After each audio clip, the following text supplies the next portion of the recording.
Good morning, Little Masters, and welcome to today's Tolkien Times. I'm the Man of the West, also from the Prancing Pony podcast.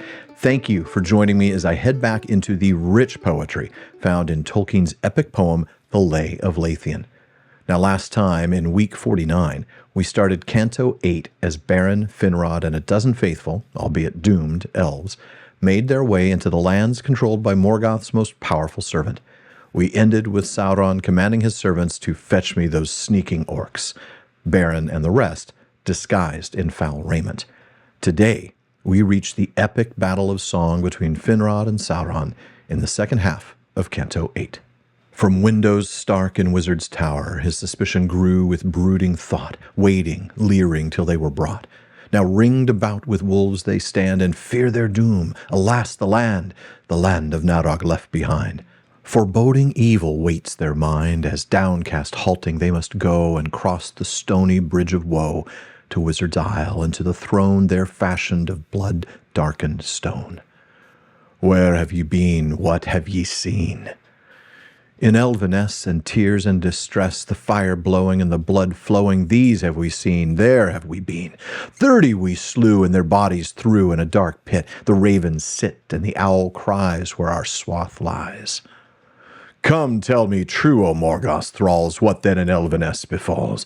What of Nargothrond, who reigneth there? Into that realm did your feet dare? Only its borders did we dare, there reigns King Felagund the Fair. Then heard ye not that his is gone, that Celegorm sits his throne upon? That is not true. If he is gone, then Orodreth sits his throne upon. Sharp are your ears, swift have they got tidings of realms ye entered not. What are your names, O spearmen bold? Who is your captain ye have not told?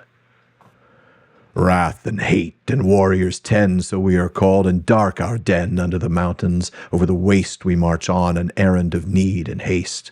Bulldog the captain awaits us there, where fires from under smoke and flare.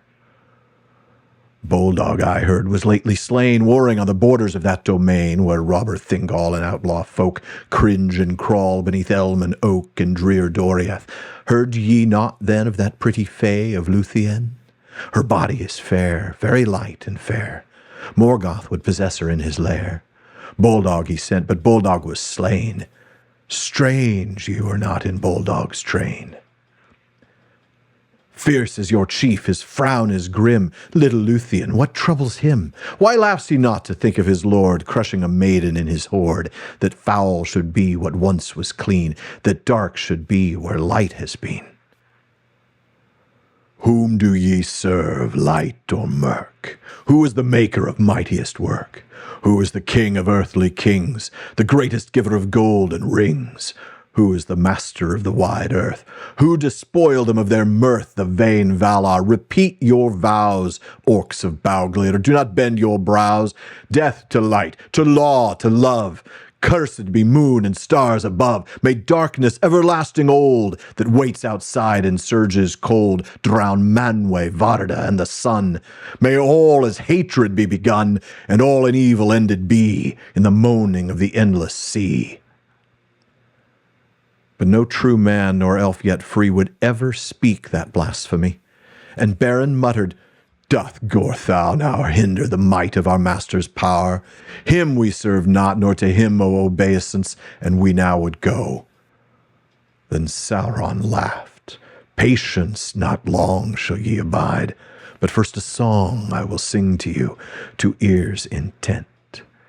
Then his flaming eyes he on them bent, and darkness black fell round them all. Only they saw, as through a pall of eddying smoke, those eyes profound, in which their senses choked and drowned. He chanted a song of wizardry, of piercing, opening, of treachery, revealing, uncovering, betraying. Then sudden Felagund there swaying, sang in answer a song of staying, resisting, battling against power, of secrets kept, strength like a tower, and trust unbroken, freedom, escape, of changing and of shifting shape, of snares eluded, broken traps, the prison opening, the chain that snaps. Backwards and forwards swayed their song, reeling and foundering as ever more strong the chanting swelled. Felagund fought, and all the magic and might he brought of Elveness into his words. Softly in the gloom they heard the birds singing afar in Nargothrond, the sighing of the sea beyond the western world on sand of pearls in Elvenland. Then the gloom gathered, darkness growing in Valinor, the red blood flowing beside the sea where the Noldor slew the foam riders and stealing drew their white ships with their white sails from lamplit havens. The wind wails, the wolf howls, the ravens flee, the ice mutters in the mouths of the sea, the captives sad and Angband mourn. Thunder rumbles, the fires burn, and Finrod fell before the throne. A vast roar echoes in the halls of stone. Behold, they are in their own fair shape, fair-skinned, bright-eyed. No longer gape orc-like their mouths, and now they stand betrayed into the wizard's hand. Thus came they unhappy into woe, to dungeons no hope nor glimmer, no, where chained in chains that eat the flesh, and woven in webs of strangling mesh, they lay forgotten in despair.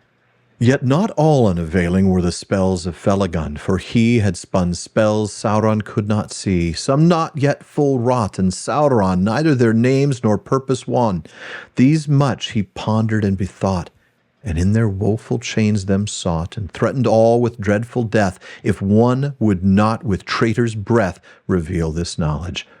Wolves should come and slow devour them one by one before the other's eyes, and last should one alone be left aghast, that in a place of horror hung with anguish should his limbs be wrung, in the bowels of the earth be slow, endlessly, cruelly put to woe and torment, till he all declared.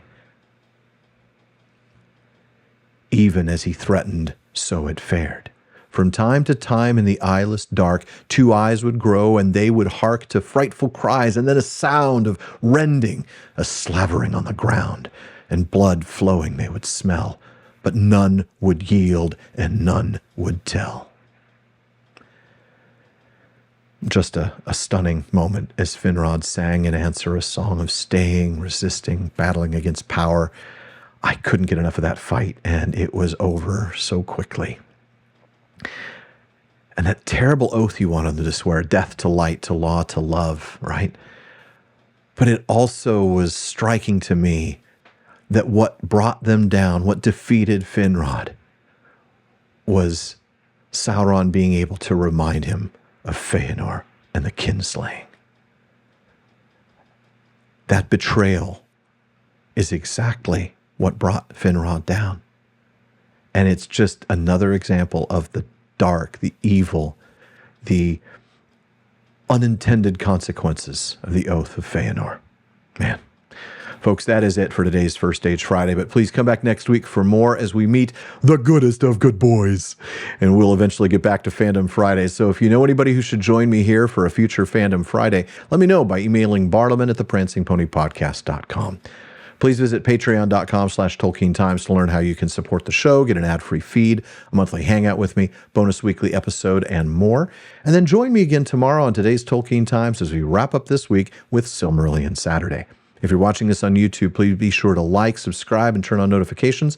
Follow or subscribe in your podcast apps, and follow @Tolkien Times on Instagram, Twitter, and TikTok.